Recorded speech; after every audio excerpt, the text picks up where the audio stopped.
Hello music fans, you're watching Death by Unicorn, where we talk about metal, rock, and prog music, and this is New Music's Alive in 2025. I'm going to talk about 10 albums that came out recently and give my first impressions of them, and I'll talk about them in my order of preference. Starting with Callous Daoboys and their album I Don't Want to See You in Heaven that came out May 16th, 2025. This is the third album by this American mathcore band. They have metalcore, post-hardcore, emo, alternative metal influences in there, even some pop rock in here.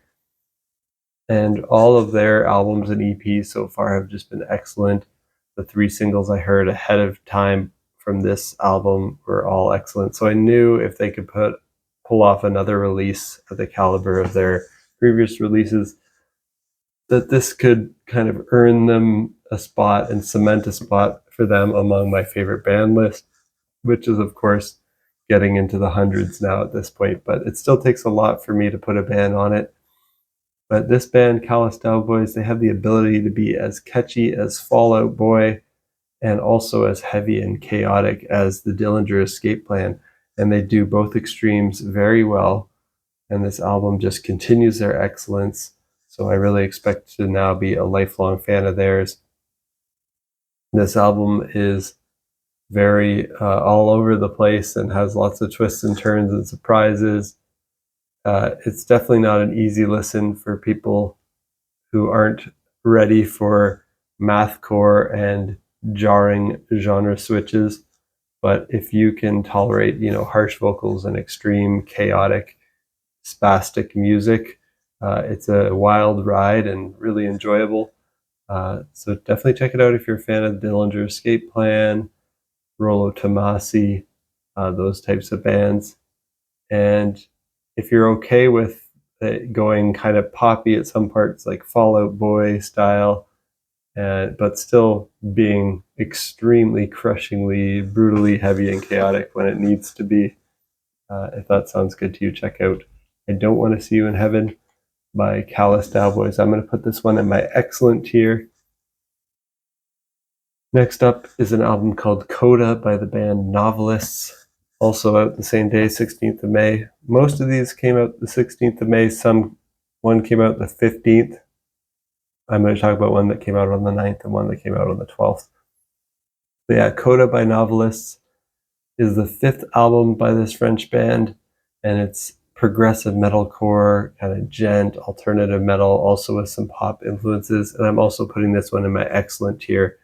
In fact, the first 5 albums that I'm going to talk about today, it was almost hard for me to order them. They're all really, really great in my excellent tier. But this album by Novelists, it's just great metalcore. It's catchy, it's accessible, while still being impressive technically and progressive at times. Great guitar playing. The guitar solos are off the charts here. Great female vocals from Camille Contreras. Really good, clean vocals from her. Really good hooks that are worthy of like pop hits. But then also, I believe she does the harsh vocals too. Really great harsh vocals, great breakdowns, total good like headbanging metalcore moments. Check it out if you're a fan of bands like Red Handed Denial, I think, or Spirit Box, kind of those female-fronted metalcore bands that have really catchy pop hooks, great clean and harsh vocals, and really good breakdowns. That's kind of the vibe that I get here. So check out Coda by Novelists if that sounds good to you. And next up on my list is by the band Psychedelic Porn Crumpets, which is a really unfortunate name. It almost like feels weird to be Googling that name, and I think they have to like take an O out of their name for their YouTube channel and stuff like that. So very poor choice of band name, but a good band nonetheless. And their album is called Carpe Diem, Moonman. And this was out May 15th, 2025, and this is their 7th album. They're from Australia, and they play psychedelic rock with prog rock, space rock, math rock, stoner rock, punk rock even, and alternative rock, kind of all mixed into. They do lots of different styles of rock mixed together. And I thought the last two albums by these psychedelic Crumpets were very good. And I think this one's even better than their last two. I think this is the best of theirs that I've heard so far. I haven't heard their whole catalog. This is only the third album of theirs that I've listened to. But if you're a fan of King Gizzard and the Lizard Wizard, definitely check out Psychedelic Porn Crumpets. Another Reincarnation is a great energetic opener with a great heavy bluesy stoner rock riff. And the riffs on that track just remind me of Queens of the Stone Age riffs, but the vocals remind me of King Gizzard and the Lizard Wizard. And I also enjoy the track's Quick Math, which has a great math rock style guitar playing on it, and Weird World Awoke and Scapegoat are both also great tracks. Those are hard tracks to say. Weird World Awoke. Yeah, that's like a tongue twister. But if that sounds good to you, check out Carpe Diem Moonman by Psychedelic Porn Crumpets. And next up, I want to talk about Magic Pie. They put out an album on May 16th as well called Maestro, the sixth album by this Norwegian band. This is symphonic progressive rock, also my excellent tier, and I've never listened to an album by them before, so this is a first dive into Magic Pie for me. But an early release single I heard from them, Name It to Tame It, is a great track, so I put this on my list. And this album starts with an 18-minute prog epic called Opus Imperfectus Part 1, The Missing Chord, which is an amazing track, a great way to start the album. The vocals are really well done. They're catchy, they're powerful. The composition is excellent. There's soft parts. There's some surprisingly heavy and crunchy guitar riffs bordering on hard rock and metal in this track. Some parts made me think of Deep Purple, but even heavier and proggier. Like some parts almost like bordering on Dream Theater sound. The whole album flows like it's meant to be listened to in one go. In particular, I love the transition between the song Kiddo and Someone Else's Wannabe. I think if you're a fan of the band Frost, you'll like this as well. So check that out if that sounds good to you. That's Maestro by Magic Pie. Now I'm at an album by a band called Joviac that came out May 16th, and it's called Autofiction Part 1, Shards. This is the third album by this Finnish band, and it's progressive metal, kind of slash progressive rock. It's not like super, super metal, kind of like how Porcupine Tree, maybe a little bit more metal than Porcupine Tree and Riverside, but kind of in that ballpark. Not quite as metal as like Haken, but a little bit. Not as metal as Dream Theater or Haken, but almost there. Maybe like kind of like a Rush. So yeah, some parts on this album sound like Dream Theater, some parts sound like Rush, but it's pretty accessible progressive metal music. It's all clean vocals. Some parts, it's even hard to call it a metal album at all. It goes more into like classic prog rock sounding territory. I definitely need to listen to it more. It's really well executed. But I'm curious to listen to it more and hear some of their other works to really fully wrap my head around it. But if you like progressive metal, if you like progressive rock, if you like bands that sound like Dream Theater and Rush, then check out Autofiction Part 1, Shards by Joviac. Next up, I'm going to talk about Rocking Horse Music Club and their album that came out May 9th. It's called The Last Pink Glow, an interpretation of Jack Kerouac's The Haunted Life. This is the fourth album by this American band, and it's progressive pop rock, I guess I'd say. Features guest keyboards from Tony Banks of Genesis on the third track, The Haunted Life. I found out about this album by Rocking Horse Music Club from the Prog Corner's live stream, so big shout out to the Prog Corner for spotlighting that. the song they played on that live stream sounded great, so I checked out the whole album, loved it. Some of the tracks here even have like a country, folk, Americana, and indie rock vibe mixed in with their prog, which you don't hear that combination too often. So I thought that was a cool touch. If that sounds good to you, check out The Last Pink Glow, an interpretation of Jack Kerouac's The Haunted Life by Rocking Horse Music Club. And I'm putting this one in my very good tier. I was close to putting it in my excellent tier with those first 5 albums that I talked about.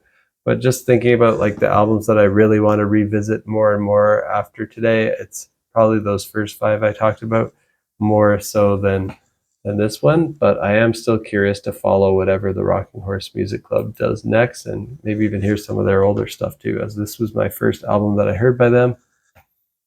Next up, I want to mention JPL, aka Jean-Pierre Louveton.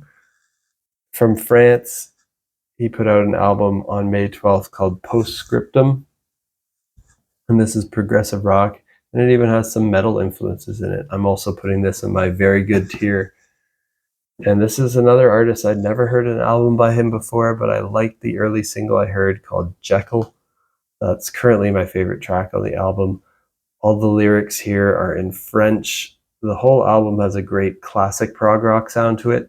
Many parts remind me of some of the greats like King Crimson, Jethro Tull, Yes, Genesis, Pink Floyd. But they do have some moments where they have some harder guitar playing with some metal influence, but it never quite crosses into being metal as a genre, but it kind of like borders on it, flirts with it more than those classic prog bands would. And if that sounds good to you, check out Postscriptum by JPL, or Jean-Pierre Louveton. All right, 3 more releases to mention. We're still in my very good tier here with Bury Tomorrow, who released Will You Haunt Me with That Same Patience on May 16th, the 8th album by this British metalcore band. They are melodic metalcore with post-hardcore and alternative metal influences. And I heard their last 2 albums, and I thought the last one, at least that I heard, was very good. While the one before was pretty average for me. I was hoping they could improve even more from their last album on this one.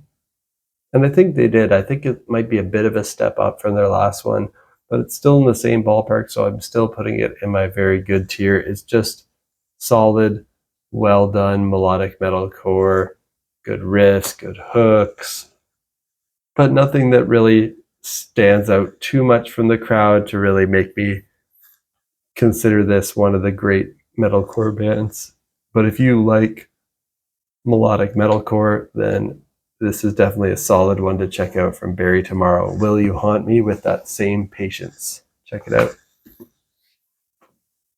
And next, I want to talk about an album by a band called Breidablik that I discovered this year from their split with Giorgio.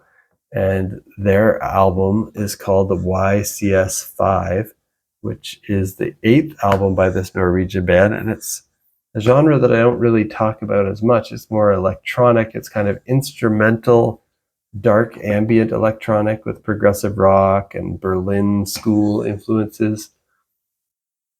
And it's basically keyboard-driven music. And I only really listened to this because I love their collaborative album that they made with Giorgio from earlier this year. So this isn't really a genre that typically resonates with me, this dark ambient electronic. I don't even know if I really even consider this dark ambient. I was just trying to figure out what genre to call this. It's some kind of electronic instrumental piano music. But the album's cool. It's pretty cool. I'm just going to put it in my good tier because it's not really a genre that resonates with me. But it's a cool thought experiment because they made the whole album with only one synthesizer. So they used just one instrument. It's an interesting novelty and a thought experiment, and it's an impressive feat that they did it rather than something to me that warrants multiple listens. Quoting from their Bandcamp, they say, while modern synths are incredibly versatile, and can create almost any sound imaginable. They wanted to make the task even more difficult. So to do so, I chose one of the most limited synthesizers I own. My tool of choice was my beloved vintage Yamaha CS5 from 1979. And for those familiar with electronic instruments, the CS5 is a fully analog, monophonic synthesizer with only one oscillator, one filter, one envelope, one LFO, one noise source, and not much else. There's no modern features like patch storage, MIDI, velocity, and aftertouch, making it one of the most basic synths ever made. Despite its limitations, it delivers a rich, fantastic sound and is incredibly fun to work with, especially when paired with some effects pedals. So it's important to note that this album's an anomaly in the Breidablik discography. It doesn't necessarily represent the direction of future releases. It's a tribute to the Yamaha CS5 synthesizer. It serves as a way to showcase what can be achieved with such a simple instrument. And the constraints of that instrument sparked creativity. So instead of pursuing another Berlin School-inspired project, I used this experimental release to explore new textures and ideas that wouldn't fit into a typical Breidablik album. So yeah, this is the only, besides their split with Giorgio, this is the only time I've listened to Breidablik, and it's interesting that this isn't really representative of them. I'm not. I think I want to listen to more from them, but I'm just putting this in my good tier. I don't know if I'll listen to this particular album again. I think it's more of an outlier, more of a experiment, but it's kind of cool how they describe it like that. It's an interesting art piece, and if you're really into old synthesizers from 1979, definitely check this out. If you're into keyboard playing and like all the sounds you can get out of that, and kind of this instrumental electronic synth, dark ambient, but kind of proggy sound, then check out YCS5 by Breidablik. And last one that I want to mention is actually just a deluxe edition from a legendary band. It's Linkin Park. They made a deluxe edition of their album From Zero on May 16th. This is alternative rock with metal, rap, pop, and electronic influences. Of course, Linkin Park doesn't really need much of an introduction. They're a hugely popular American band. And this deluxe edition features 3 new tracks that weren't on the original album. From Zero is the first album after the passing of their frontman Chester Bennington, the first to feature their new lead vocalist Emily Armstrong.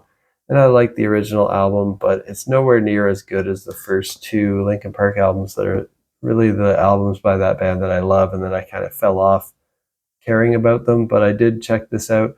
The 3 new tracks here are worthy additions to the album, but they don't really make it much better, really. So I'm still just going to put this in my good tier.